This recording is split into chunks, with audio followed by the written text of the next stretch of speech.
Pada video kali ini kita akan melihat kreativitas dari siswa Cina membuat teknologi rakitan untuk mencontek saat ujian masuk PTN. Penasaran seperti apa? Yuk simak videonya. Berbeda dengan Indonesia yang mana bocoran soal ataupun kunci jawaban bisa beredar di beberapa pihak tertentu. Tentunya karena oknum-oknum memperjualbelikannya, sehingga untuk mencontek bisa dilakukan dengan merogoh kocek dalam. Di negara Cina, hal tersebut tidak akan terjadi. Semua instansi pendidikan sangat ketat dan tak main-main dalam menjaga kerahasiaan soal, sehingga satu-satunya cara mencontek yaitu dengan menciptakan alat rakitan perekam soal dan jawaban. Pemerintah Cina sebenarnya telah memberlakukan hukuman 7 tahun penjara bagi seorang yang ketahuan melakukan curangan. Namun, hal itu tidak menghalangi siswa-siswa di sana untuk semakin berkreasi melakukan cara-cara mencontek dari hal yang tak pernah diduga. Wow, keren juga ya. Yang pertama adalah pulpen perekam soal dan kutang pengirim sinyal dan in-air receiver. Waduh, cara kerja alat ini yaitu menjepret foto soal dengan kamera tersembunyi di bagian tengah pulpen. Kemudian, pulpen yang terhubung dengan ponsel ini mengirim soal ke luar ruangan ujian menggunakan kutang pengirim sinyal. What the fuck, ada kutang pengirim sinyal, guys. Kemudian foto soal dikerjakan oleh penjoki di luar ruangan. Penjoki kemudian mengirim kembali jawaban kepada seseorang yang menggunakan device tersebut dalam bentuk suara. File suara kemudian bisa didengar menggunakan in-ear receiver kecil yang tersembunyi pada telinga. Jadi proses nyontek lewat suara ini sulit dicurigai oleh pengawas. Tapi kalau kita laki-laki gitu kan, pasti kelihatan gitu kan kalau rambut kita pendek. Cuman nggak tahu ya apa secanggih itu kah dia.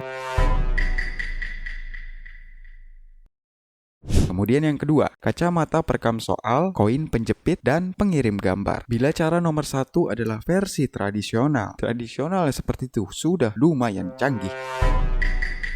Kemudian cara nomor 2 ini yaitu versi modern, di mana mekanisme kerjanya hampir sama. Hanya saja peran kacamata pada alat rakitan ini sudah merangkap semuanya berupa kamera, transmitter, receiver, dan in-ear speaker. Koin kecil yang diletakkan pada kantung kemudian digunakan untuk menjepret dan mengirim foto ke joki di luar. Penjoki akan mengirim jawaban dalam bentuk suara, sehingga kegiatan mencontek tidak terdeteksi oleh pengawas. Nah, kalau kacamata gini kayaknya untuk laki-laki maupun perempuan nggak curigai ya, tapi biasanya kalau gurunya hafal atau pengawasnya hafal sebelumnya nggak pakai kacamata tapi waktu ujian pakai kacamata sih itu ya bisa dicurigai ya.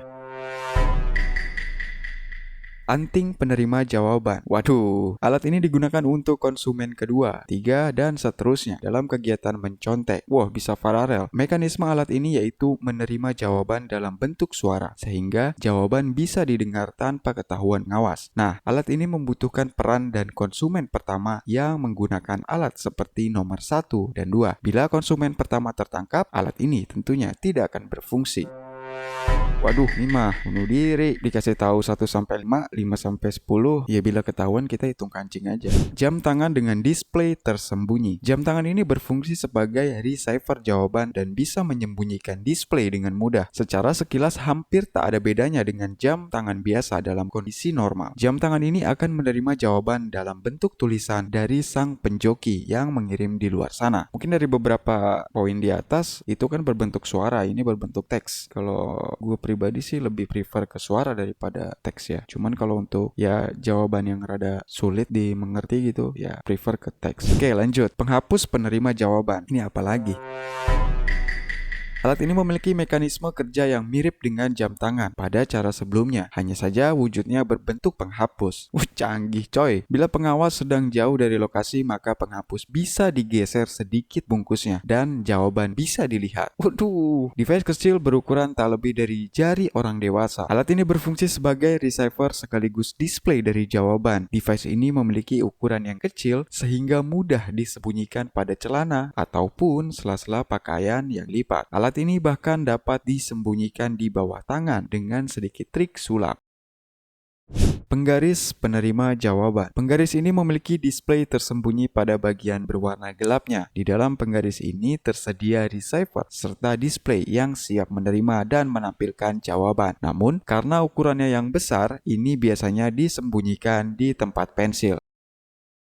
Dan yang terakhir adalah gesper dan sepatu penerima jawaban. Sebagai alat penerima jawaban yang memiliki bentuk paling tak lazim seperti alat ini, menerima jawaban dalam bentuk vibration yang didasarkan pada sandi Morse. Jadi vibrasi yang dihasilkan akan berbentuk sandi Morse. Kita dapat merequest jawaban dengan melakukan gestur tertentu pada gesper, sedangkan pada sepatu dengan melakukan injakan tertentu. Waduh, cara mencontek yang out of the box. Nah, itu dia 8 rakitan yang digunakan siswa Cina untuk mencontek. Saking ketatnya instansi pendidikan di sana, sampai-sampai bocoran soal oleh oknum di bidang pendidikan benar-benar tidak pernah ditemui di sana. Hal ini mendorong para siswa untuk berkreasi menciptakan teknologi rakitan untuk mencontek yang out of the box. Kita juga sebenarnya canggih sih dengan gestur mata, gestur tangan. Semoga video ini bermanfaat. Sampai jumpa di video-video selanjutnya. Bye-bye.